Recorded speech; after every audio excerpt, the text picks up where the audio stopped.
Okay, so aortic dissection aneurysm. Let's break down the name first. Aortic, so it's something in the aorta. Dissection implies something being dissected or cut up. And then aneurysm, which is a bulging of the artery. Which artery? Aorta. So put together, it would be a bulging that cuts up the aorta, or a bulge that cuts up the aorta. What causes it, or what are the risk factors? The most important, or the most common, the most prevalent risk factor is hypertension. Uncontrolled hypertension, to be specific. I read somewhere that actually 2/3 of the patients who come with aortic dissection aneurysm have uncontrolled hypertension. What is uncontrolled hypertension? It's when the patient is on 3 or more medications and their hypertension is still uncontrolled. Other disorders such as Marfan syndrome and Ehlers-Danlos syndrome, these are part of connective tissue disorders. And then you have bicuspid aortic valve diseases, trauma, especially blunt trauma, drugs, coarctation of the aorta, hypervolemia, so you are overloading or a volume overload, congenital aortic stenosis, narrowing of the aorta, and polycystic kidney diseases as well. So all of these things, they stress the aorta. They put more pressure on the aorta, which leads to a tear in the aortic inner wall, causing blood to accumulate between the intima and the media layers, between the intima and the media tunica. This is very important because if we say, for example, this is the aorta, okay? This is the aorta, and let's say this is a heart, for example. And then you have pressure on the aortic wall over time. This increased pressure will cause a tear in the intima tunica, between the intima tunica and the intima media, which leads to or causes the blood to go into it. It starts accumulating. It starts accumulating right here over time. So why do we say intima and media layer is very important to know? Because your adventitia layer will remain intact.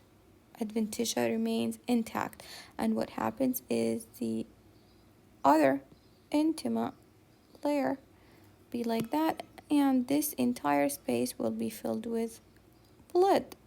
This is essentially what happened.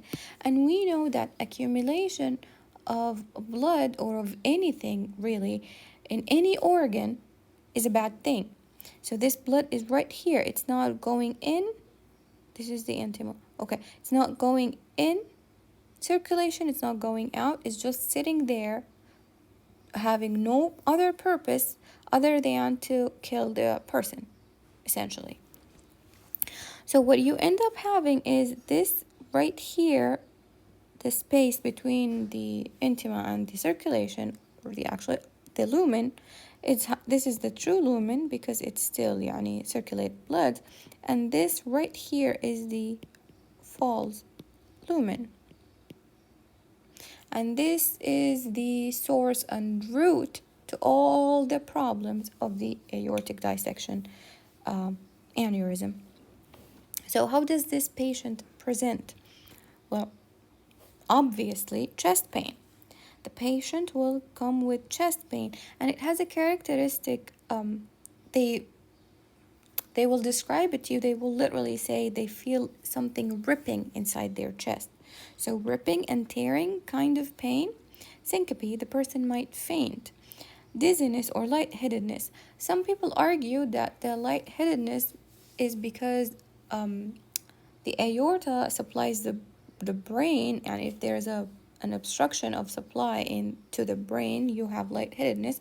Other people argue that it's because of hypertension. You have lightheadedness. Either way, there is lightheadedness, shortness of breath, vomiting, perfused sweating and malperfusion syndrome sometimes.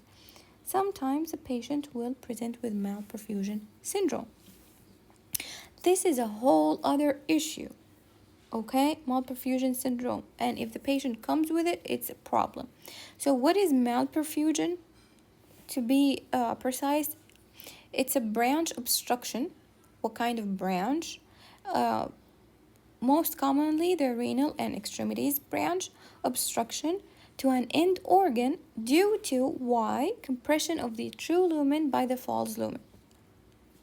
True lumen and false lumen. So the blood accumulated in the false lumen will press on the true lumen and it will make it even narrower. This is the obstruction, leading to what? Malperfusion. What is malperfusion? Inadequate perfusion to an end organ. So there are two types of this obstruction. You have dynamic and static. Dynamic, as the name suggests, it's something that moves. It's a flap. So there is it's a prolapse septum into the ostium. It varies with the cardiac cycle, and it has, like I just said, it's a flap. Oh, it's a flap. Where is it? Where is it? It's a flap like this. So sometimes this flap causes intermittent obstruction. Why? Because sometimes it closes completely on the branch and you have no circulation. Some other times it feels generous and it is away from the branch, so the blood can go in. This is for the dynamic. And then the other one is the static. It's more serious. It's the more serious part.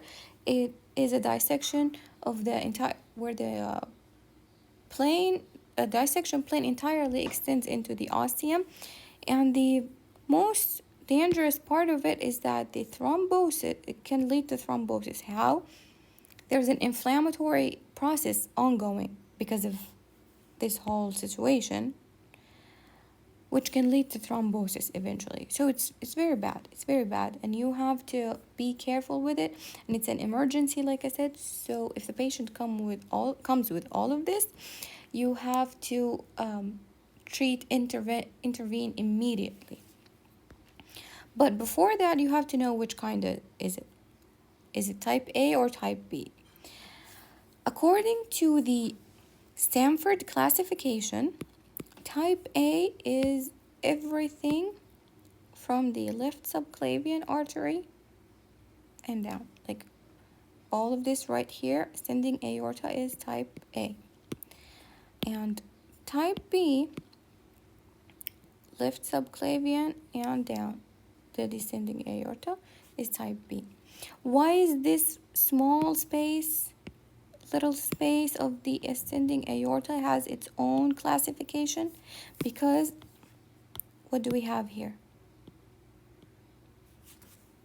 Coronary arteries. Yes. So this is what makes the ascending aorta or type A extremely dangerous, because any obstruction to the coronary arteries can lead to either ischemia or myocardial infarction. In both cases, the patient will die or might die. So it's very serious. And you have, if you have a patient coming with type A, you don't ask no further questions.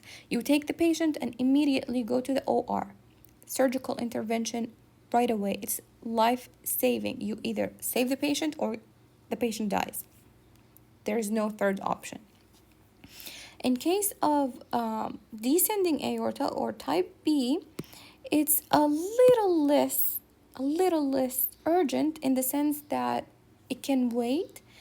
You have time to investigate for the underlying condition and treat it.